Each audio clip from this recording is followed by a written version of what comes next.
အားလုံးပဲမင်္ဂလာပါခင်ဗျာကိုမိုးကနုပညာကားစစ်စင်တာကနေပြန်လဲကြိုဆိုလိုက်ပါတယ်ကျွန်တော်ဒီနေ့မိတ်ဆက်ပေးချင်တာကတော့ကျွန်တော်တို့စီမှာဂျတော်တွေကရှိလာလို့အမေးများတဲ့ကားချစ်သူမိတ်ဆွေများအတွက်မိသားစုစီခုံသုံးတန်းကားတစ်စီးဖြစ်တဲ့ဂျတော် XMD Plus ကားရှယ်ကြီးတစ်စီးနဲ့မိတ်ဆက်ပေးချင်ပါတယ်ဒီကားလေးရဆိုတော့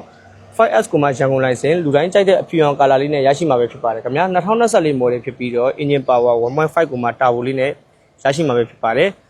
ဒီကားလေးရဆိုတော့အရှိရုပ်ထွက်ပိုင်းအနေနဲ့ကခန့်ညားပြီးတော့တော်တော်လေးကိုဆွဲဆောင်မှုရှိရလို့ပြောလို့ရတယ်မီလုံးမီကွက်တွေပြီးတော့ရင်လည်း daytime running light တွေပါတော်တော်လေးကိုမိုက်တယ်လို့ပြောလို့ရပါတယ်ဒီကားလေးရဆိုတော့ကျွန်တော်တို့အလွိုင်းအနေနဲ့က20 inches နဲ့လာတာပဲဖြစ်ပါတယ်ခင်ဗျာအောက်ပိုင်းလည်းမြင့်တယ်ကားကိုတဲ့အနေထားရကလည်းတော်တော်လေးကိုစိုက်ကြည့်ရတဲ့အတွက်ကြောင့်မိသားစုနဲ့ day trip တွေပါပဲသွားမလားဒါမှမဟုတ်ကျွန်တော်ချေရတဲ့မိတ်ဆွေတွေနဲ့ short trip လေးပဲသွားမလားတော်တော်လေးကိုအဆင်ပြေတဲ့ကားမျိုးစားလေးပဲဖြစ်ပါတယ်ခင်ဗျာကျွန်တော်ဒီကားလေးရဲ့အတွင်းခန်းလေးတွေချက်ပြသပေးမယ်ဗျဒါကတော့ XMD Plus ကားလေးအတွင်းခန်းလေးပဲဖြစ်ပါတယ်အတွင်းခန်းဟာဆိုတော့အနီရောင်နဲ့လာတာဖြစ်ပြီးတော့ကျွန်တော်ဒီ driver ဘက်က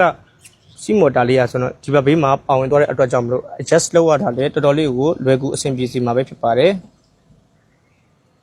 CRM မှာဆိုရင်လည်းကျွန်တော် CRM volume control cruise control ခလုတ်လေးတွေပါပါဝင်သွားတဲ့ကားမျိုးစားလေးပဲဖြစ်ပါတယ်ခင်ဗျာကီလိုမီတာလေးတစ်ခါလေးပြရမယ်ကီလိုလေးအနေနဲ့က18000ကီလိုမီတာရှိပါမယ်ကျွန်တော် gear position အနေနဲ့ကလည်းauto gear ကိုမှ plus or minus နှစ်မျိုးမောင်းနေပြီးအသုံးပြုလို့ရမယ့်အပြင်ကို electronic handbrake လေးပဲပါဝင်သွားမှာပဲဖြစ်ပါတယ်ခင်ဗျာဆိုတော့ဒီကားလေးဟာဆိုရင်တော့ eco နဲ့ sport ဆိုပြီးတော့နှစ်မျိုးမောင်းနေအသုံးပြုလို့ရမှာပဲဖြစ်ပါတယ်ဒီကားလေးမှာဆိုတော့ lane departure ပါမယ်ကျွန်တော် blind spot လေးပါပါဝင်သွားတဲ့အတွက်ကြောင့်မလို့တော်တော်လေးကိုမိုက်တယ်လို့ပြောလို့ရတယ်ဆိုတော့ဒီမှာဆိုရင်လည်းကူးပေါက်လေးပါပါဝင်သွားမှာပဲဖြစ်ပါတယ်ခင်ဗျာအပေါ်မှာဆိုရင်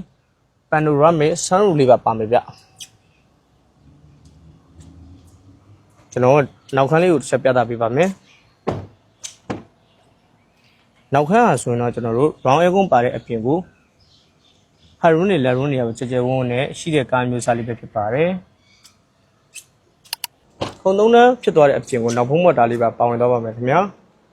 ကျွန်တော်ဒီနောက်ဆုံးခုံတန်းလေးဟာဆိုရင်တော့မလိုအပ်ဘူးဆိုရင်တော့ခုံလေးကိုလှဲပြီးတော့ပစ္စည်းလေးတွေတင်ဆောင်နိုင်မှာပဲဖြစ်ပါတယ်ဒီသူ့ရဲ့နောက်ဖင်မီးတန်းဟာဆိုရင်လည်း LED မီးတန်းဟာတော်တော်လေးကိုဆွဲဆောင်မှုရှိတယ်ညဘက်မှာဆိုရင်လည်းတော်တော်လေးကိုမိုက်တယ်လို့ပြောလို့ရတယ်ဗျအနောက်မှာ XMD Plus ဆိုတဲ့ logo ပါဝင်သွားမယ်ဗျဒီကားလေးကိုကြိုက်နှစ်သက်လို့လာရောက်ဝယ်ယူအားပေးခြင်းနဲ့ဆိုတော့ကျွန်တော်ကိုမိုးကနုပညာကားလေးစင်တာမှာမျက်မြင်ကြည့်ရှုလာရောက်စိတ်ကြိုက်စစ်ဆေးပြီးမှဝယ်ယူအားပေးလို့ရပါတယ်ဟုတ်ကဲ့အားလုံးကိုကျေးဇူးတင်ပါတယ်ခင်ဗျာ